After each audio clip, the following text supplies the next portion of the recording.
April 15th, 1912 at 2:20 a.m., what was deemed one of the most luxurious and safe ships ever built hit an iceberg and sank off the coast of Newfoundland, taking more than 1,500 lives. This is one of the most well-documented tragedies in history, with quite a number of books and films made about it.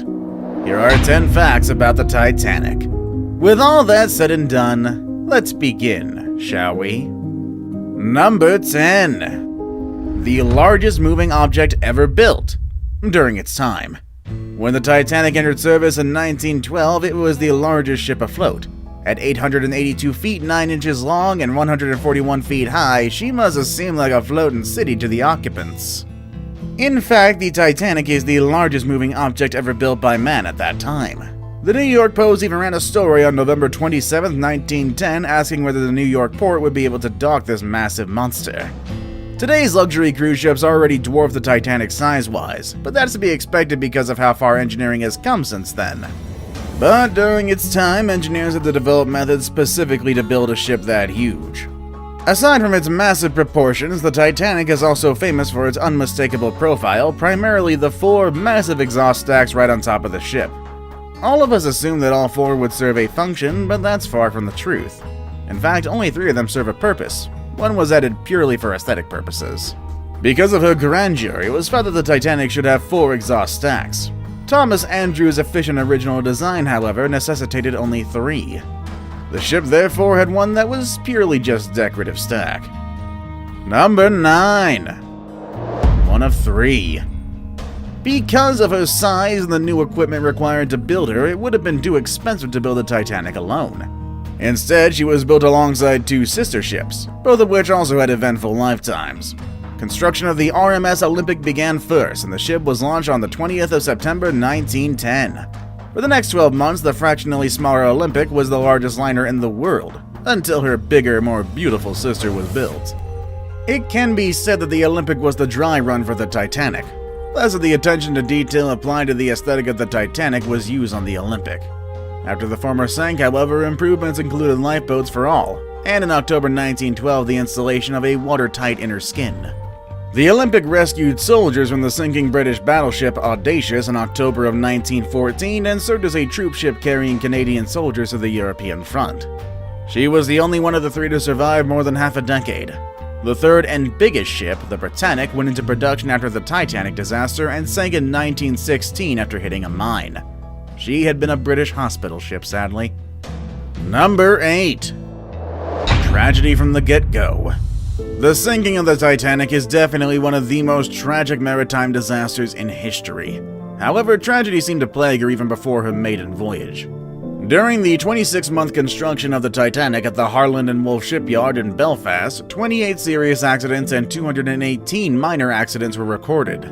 At the time when work on her finished, 8 workers had already lost their lives. This was a smaller number than expected for the time, which was 1 death for every $100,000 spent, as the Titanic cost $1.5 million to build. 15 deaths could have been anticipated. This just goes to show how safe working conditions weren't actually a priority back then. The Titanic was claiming lives up to the day of its launch. A 43-year-old shipwright, James Dobbin, was actually killed on the day of the Titanic's launch. At 12:10 on the 31st of May 1911, an estimated 10,000 people watched as the massive ship slid from the yard onto the River Lagan. Dobbin was crushed during the process of removing the timber stays which had been holding the ship upright. Number 7. The richest man in the world sank with her. John Jacob Astor IV was not just the richest man on the Titanic, but widely believed to be the richest man in the world at the time of his death. He was worth an estimated $150 million, or $3.5 billion in today's dollars. Astor was on the ship returning home from a months-long honeymoon with his new wife, Madeline Talmadge Force, who at 18 years of age was 28 years younger than him. The extended honeymoon was actually a way to escape society's gossip. Astor had just been divorced within 2 years of his new marriage, which was relatively unheard of back then. Astor's body was one of the few that was recovered in the Atlantic Ocean after the ship went down. Among other possessions, he was found with $2,440 in his pocket, which is roughly around $60,000 today. Number 6. From survivors to movie stars. American silent film actress Dorothy Gibson was one of the approximately 700 survivors of the collision. Upon arriving in New York City unscathed, she immediately began filming Saving the Titanic, the first of many films to depict the events of the sinking. It was released in May of 1912, just a month after the crash. She is famous for wearing the same clothes and shoes in the movie as she had worn during the actual sinking. While the film was successful, it exists only in memories now as the only known print of the film was destroyed in a fire.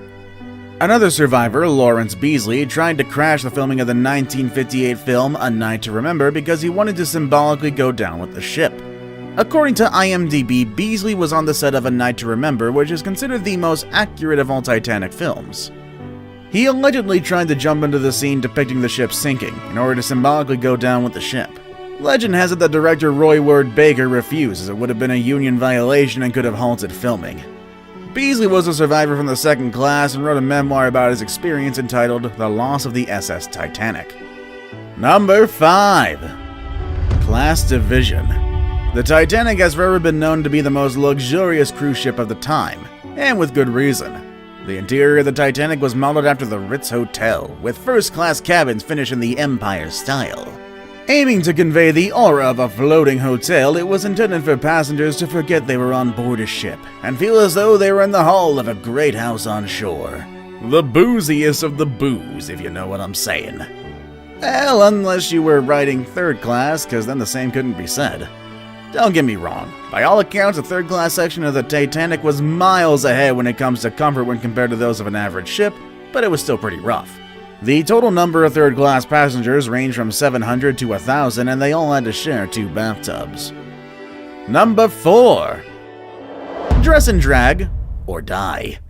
It has long been rumored that a few men dressed up as women to get a spot on a lifeboat. With the whole women and children first mentality, it seems that a few enterprising men took full advantage of it. Heck, one cross-dressing rumor even ended up in a divorce. Dickinson and Helen Bishop were granted a divorce in 1916, 4 years after the Titanic went down. Helen claimed that her husband was cruel and a drunk, but the relationship was also plagued by rumors that Dickinson had dressed up as a woman in order to escape the ship. In his official testimony during the U.S. Senate inquiry reading on the Titanic, he claimed that there had been no official order allowing only women and children to get on lifeboats. Bishop's not the only man to have been accused of disguising himself as a woman. J. Bruce Ismay, William Carter, and William T. Saloper were all dogged by the same rumors throughout their lives. Number 3. Surviving the Two Sisters. Depending on how you look at it, stewardess and nurse Violet Jessup is the luckiest, or unluckiest woman alive. She survived the sinking above the Titanic and its sister ship, the Britannic. Jessup was just 25 when she survived the sinking of the Titanic, where she worked as one of the ship's nurses. Her superiors instructed her to get into a lifeboat while the ship was going down to show women that the boats were safe. She survived the sinking without even a scratch on her. After surviving such a tragedy, lesser men would probably have developed a phobia of ships, but not Jessup. Undeterred by this maritime tragedy, Jessup began working on the Britannica, also dubbed the Titanic II by the media. You know, in hindsight, probably not the best nickname. While fulfilling her duties as a hospital ship, the Britannic came across a mine that had been planted by a German U-boat in 1916. That ship also happened to sink and Jessup escaped again, but this time she wasn't quite as lucky. She ended up suffering a serious head injury that would affect her whole life. Up next with number 2. Split in half. People have known the exact location where the Titanic sank since, well, the day it sank. But did you know that it took 7 decades before the actual wreck was found? The Titanic wreck lies 3,700 meters below the surface of the Atlantic. It wasn't discovered until 1985, at which time it was confirmed that the boat had split in 2. The task of finding the Titanic was very daunting, which included a military operation to survey the remains of some nuclear submarines led by Robert Ballard. The 2 halves of the doomed ship were found a third of a mile apart, its contents spilled out of an area of 15 square miles. Many areas of the ship remain unexplored as they're inaccessible to underwater vehicles. While the ship itself is too fragile to be brought to the surface, innumerable smaller parts and objects have been salvaged, many including a section of the hull sit in the Luxor Hotel on the Las Vegas Strip. Before we move on, do me a favor. My analytics show that only about 15% of you watching are actually subscribed. Come on guys, what's up with that? Number 1. Binoculars could have prevented the disaster. We all know that the reason why the Titanic sank was because it hit a huge iceberg. But what you probably didn't know is that the ship's lookouts had to rely on their eyesight alone because the ship's only pair of binoculars were locked inside a cabinet that no one could find the key to. The ship's lookouts, Frederick Fleet and Reginald Lee, didn't have access to binoculars during the journey and therefore couldn't see very far. The ship's second officer was replaced at the last minute and forgot to hand out the key to the locker that housed the ship's binoculars. According to the official 1912 inquiry findings, only 37 seconds elapsed before actually seeing the iceberg, calling downstairs, and deciding what course of action to take. Fleet was the lookout who called out the now famous words, "Iceberg right ahead." He survived the sinking, but tragically went on to die by suicide in 1965 after the death of his wife. On the centennial anniversary of the Titanic sinking, a prankster removed a memorial wreath from his gravestone and replaced it with a pair of binoculars and a note apologizing for the lateness of the binoculars. What happened to the key, though? Well, the key did resurface at auction in 2010, where it was sold for over $130,000. Know of any other obscure Titanic facts? Let us know down below in the comments. Also, feel free to check out the channel's other amazing videos.